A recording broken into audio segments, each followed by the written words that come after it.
से आप कह सकते हैं कि एक्स टी अननोन टेम्परेचर पर तो प्रोपोर्शनल टू टी, या आप इनको इक्वल कर लें तो H T equal to A into T first, और इसी तरह से ये कोई कांस्टेंट होगा।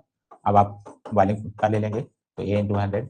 अब आप फ्रीजिंग, तो इसको कहा जाता है अपर टेम्परेचर या बॉइलिंग टेम्परेचर दिया गया है, बॉइलिंग टेम्परेचर। और इसमें टी जो है आपका अननोन टेम्परेचर है, अननोन टेम्परेचर। और इस तरह से फ्रीजिंग टेम्परेचर भी हम लोग लेते हैं 0 ऐसे,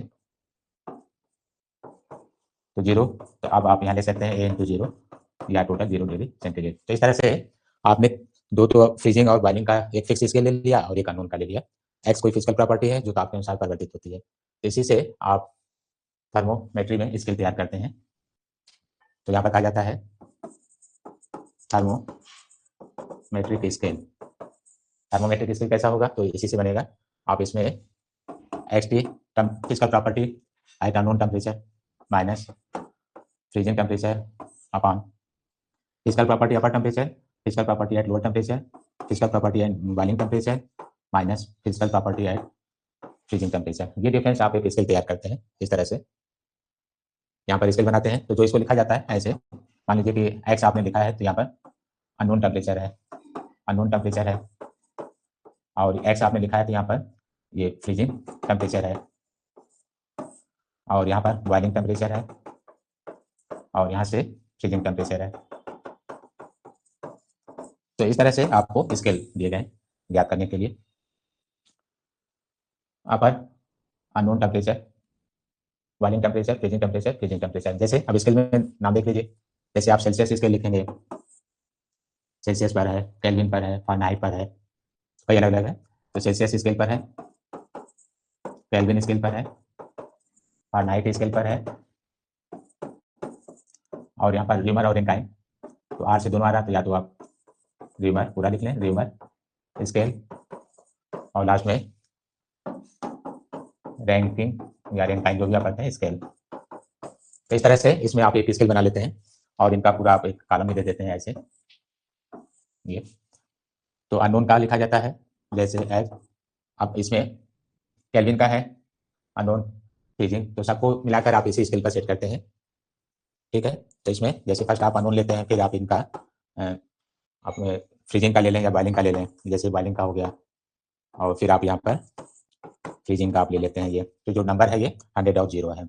इसमें आप अननोन पर के लिख लीजिए केल्विन, और इसका डिफरेंस आप यहाँ पर जैसे ऐसे,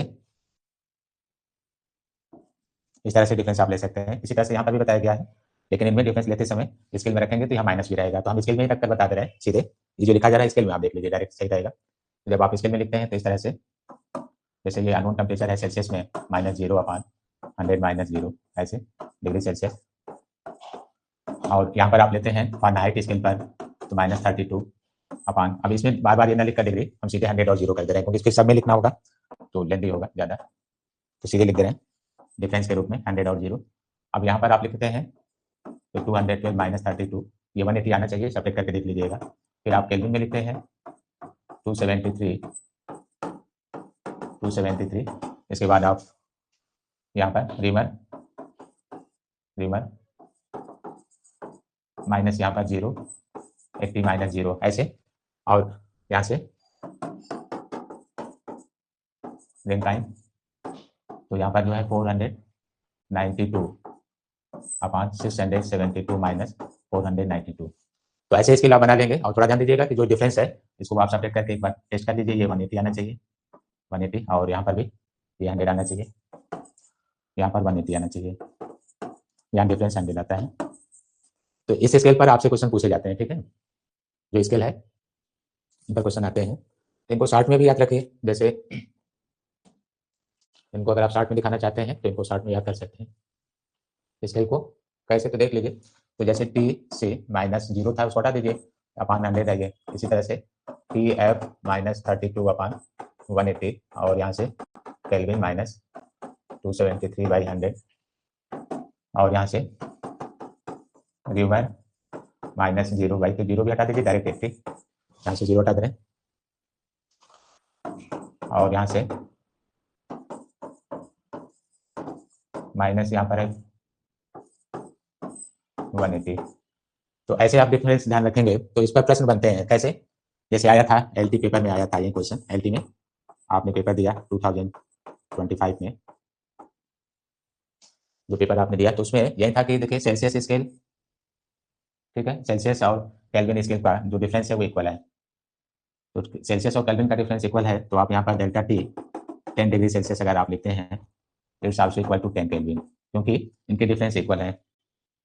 इसी तरह से डेल्टा टी आप यहाँ लिखते हैं 25 डिग्री सेल्सियस तो यहाँ पर 25 केल्विन, क्योंकि डिफरेंस इक्वल है। इस तरह का क्वेश्चन आया था।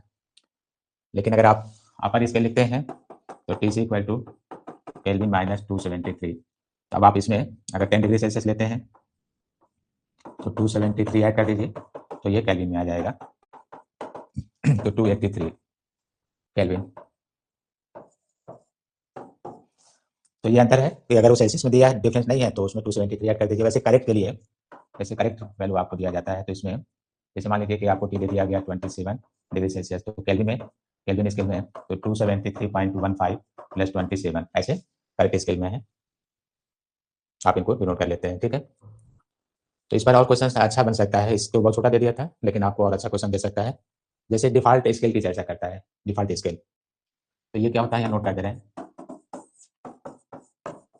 डिफॉल्ट स्केल, डिफॉल्ट स्केल का मतलब जो रीडिंग आप लेते हैं, जैसे कि सेल्सियस में आपने लिया तो फ्रीजिंग था 0 सेल्सियस में। अब यहाँ पर जो है 0 न देकर कोई और दे देगा, तो एनी स्केल कोई भी आप ले सकते हैं डिफॉल्ट का भी, और उसको जो एक्यूरेट है उसको इक्वल कर दीजिए। तो जैसे सेल्सियस का एक्यूरेट, ये एक्यूरेट हो गया।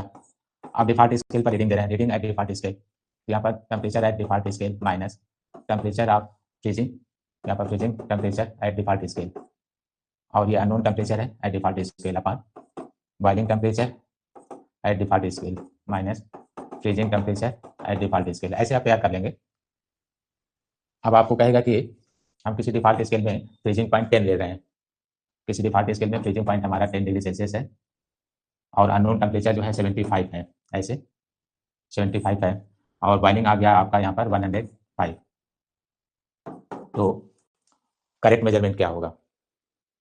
क्या आपको समझ में आया? क्वेश्चन दिया जा रहा है कि किसी डिफॉल्ट स्केल पर, at default scale, at default scale तो आपको बताया जा रहा है यहाँ पर फ्रीजिंग टेम्परेचर, तो फ्रीजिंग टेम्परेचर आपको हमने दे दिया 10 डिग्री सेल्सियस, और बॉइलिंग टेम्परेचर दे दिया यहाँ पर,